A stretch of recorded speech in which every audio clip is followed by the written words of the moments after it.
நேர்களே, பெஹல்காம் தாக்குதலை தொடர்ந்து ஆபரேஷன் சிந்தூரும் அரங்கேறி நிறைய விஷயங்கள் நம்ம வெளிச்சத்துக்கு கொண்டு வரப்பட்டது. குறிப்பாக இந்தியாவில் இருந்து கொண்டே பாகிஸ்தானுக்கு உளவு தகவல்களை அனுப்பிய 12 பேர் கைது செய்யப்பட்டிருக்கின்றனர்.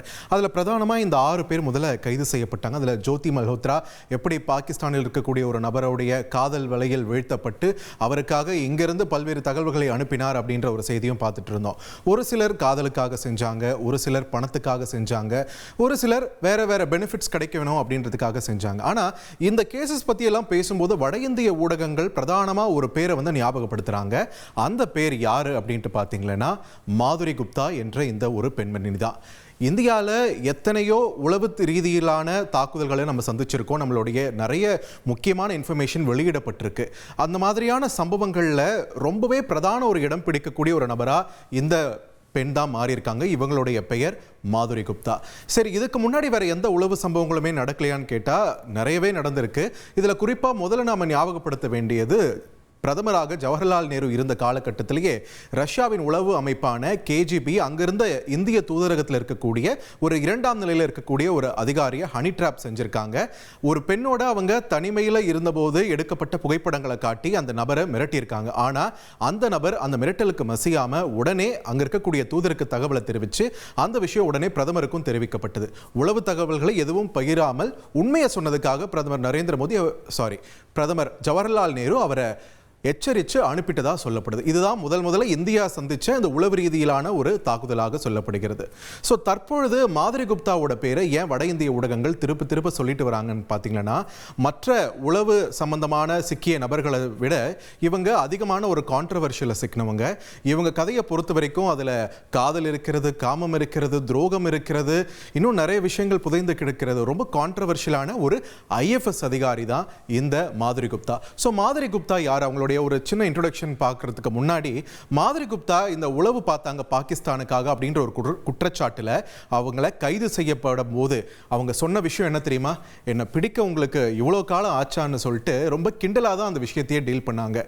அந்த அளவுக்கு எதுக்கும் துணிஞ்ச ஒரு நபராக தான் மாதுரி குப்தா இருந்தாங்க. ஸோ மாதுரி குப்தா யார் அப்படின்னு ஒரு கேள்வி பார்க்கும்போது, பெயர் மாதுரி குப்தா, தகுதி IFS இந்தியன் ஃபாரின் சர்வீஸில் ஒரு B கிரேட் அதிகாரியாக இருந்திருக்காங்க. ஒரு செக்ரட்டரி லெவலில் அவங்க இருந்தாலுமே மொழிபெயர்ப்பு அப்படின்ற ஒரு விஷயம் பிரதானமாக பண்ணியிருக்காங்க.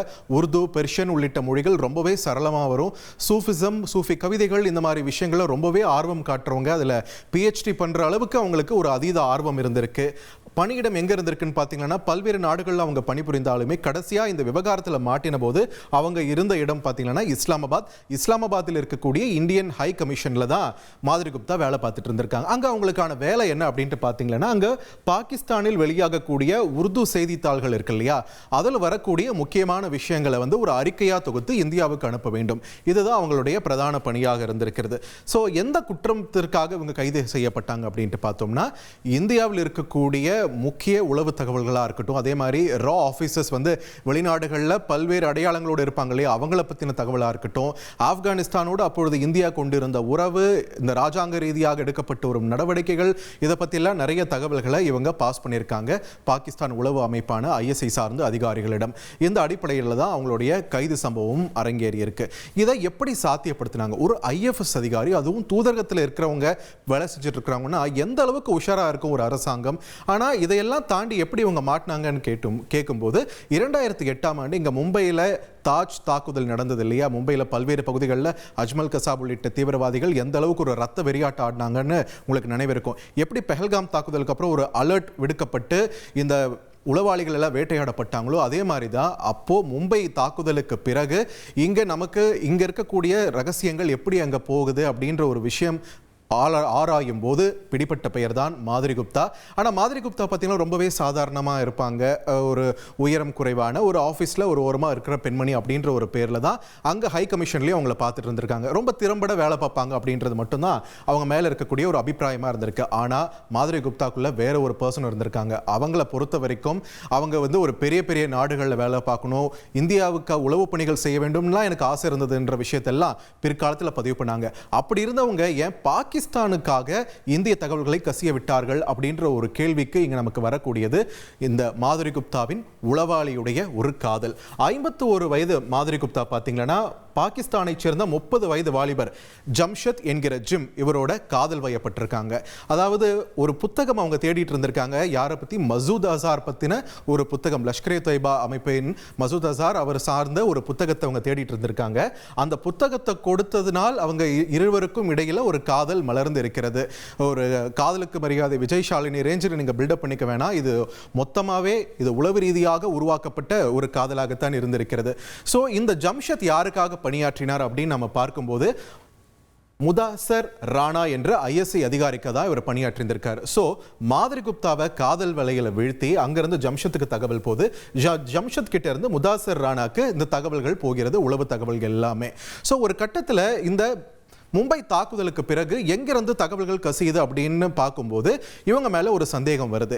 ஏன் இவங்க மேல சந்தேகம் வருதுன்னு பார்த்தீங்கன்னா, இவங்க ஏதோ ஒரு சீக்ரெட் கோடு வச்செல்லாம் இவங்க வந்து இன்ஃபர்மேஷன் பாஸ் பண்ணல. atlasrav@gmail.com, riarao@gmail.com இந்த மாதிரி சாதாரண ஒரு gmail.com அக்கௌண்ட்டை கிரியேட் பண்ணி அவங்களோட ஆஃபீஸ் கம்ப்யூட்டரில் இருந்தே இவங்க தகவல்களை மெயில் அனுப்பியிருக்காங்க. அவங்களோட பிளாக்பெரி ஃபோன், அப்போ ட்ரெண்டில் இருந்த பிளாக்பெரி ஃபோனையும் பயன்படுத்தி தகவலை அனுப்பியிருக்காங்க. ஸோ மறைச்சு செஞ்சாதானே மாட்டுவோம், ஓப்பனாகவே செஞ்சால் மாட்ட மாட்டோன்ற ஒரு விதத்தில் இவங்க இத்தனை தகவல்களையும் பாகிஸ்தானுக்கு பரிமாறி இருக்காங்க. ஸோ ஒரு கட்டத்தில் ஒரு தவறான தகவலை இந்தியா தரப்புல இருந்து கசிய விட அது மாதிரி குப்தா மூலமா பாகிஸ்தானுக்கு தெரிய வருது. ஸோ தகவலை விட்டது யார் என்ற ஒரு புரிதல் இந்தியாவுக்கு கிடைக்கிறது. அதனைத் தொடர்ந்து தான் இவங்களை வந்து ஒரு சார்க் சமிட் நடக்க இருக்கிறது. அதற்கான ஒருங்கிணைப்பு பணிகளை செய்ய வேண்டும் அப்படின்னு சொல்லிட்டு இந்தியாவுக்கு அழைக்கிறாங்க. கடந்த 2010ஆம் ஆண்டு ஏப்ரல் மாதம் அப்படி வந்தபோது தான் அவங்க கைது செய்யப்படுறாங்க. கைது செய்யப்படும் போது என்ன பிடிக்க உங்களுக்கு எத்தனை காலம் ஆச்சான்ட்டு அவங்களுடைய ஒரு ஏளன பேச்சை வெளியிடுறாங்க. இதுக்கு பின்னாடி இருக்கிறது காதலா அப்படின்ட்டு கேட்டா இந்திய அதிகாரிகள் மீது மாதிரிக்கு இருந்த கோபம் தான் காரணம் என்று சொல்லப்படுகிறது. என்னதான் ஜம்ஷத்தோட காதல்ல இருந்தாலுமே இங்க ஜம்ஷத் வலையில மாதிரி விழுந்தாரா இல்ல மாதிரி வலையில ஜம்ஷத் விழுந்தாரான்ற கேள்வியை எழுப்புற அளவுக்கு தான் அந்த மெயில இருந்து கிடைக்கக்கூடிய தகவல்லாம் நமக்கு இருந்திருக்கு. எந்த அளவுக்குன்னா ஜம்ஷத் ஒரு கட்டத்தில் கல்யாணம் பண்ணிக்க சொல்லி வற்புறுத்தியதாகவும் என்ன தவிர வேற எந்த ஆம்பளை கிட்டையும் பேசக்கூடாதுன்னு லவ் டார்ச்சர் கொடுத்ததாகவும் அந்த மெயில மாதிரி குப்தா பதிவு பண்ணியிருக்காங்க. இந்த லவ் டார்ச்சர்ல எனக்கு பிடிக்காது, கல்யாணம் பண்ணி வீட்டிலலாம் என்னால் உட்கார முடியாது, நான் சுதந்திரமான பெண் அப்படின்ற ஒரு விதத்தில் தான் ஜம்ஷத் மேலேயே அவங்க கோபத்தை காட்டியிருக்காங்க. என்னை வந்து ஒரு நாய் மாதிரி நடத்த பார்க்குறான் அப்படின்ற ஒரு விஷயத்தை அவங்க மெயிலையும் பதிவு பண்ணியிருக்காங்க.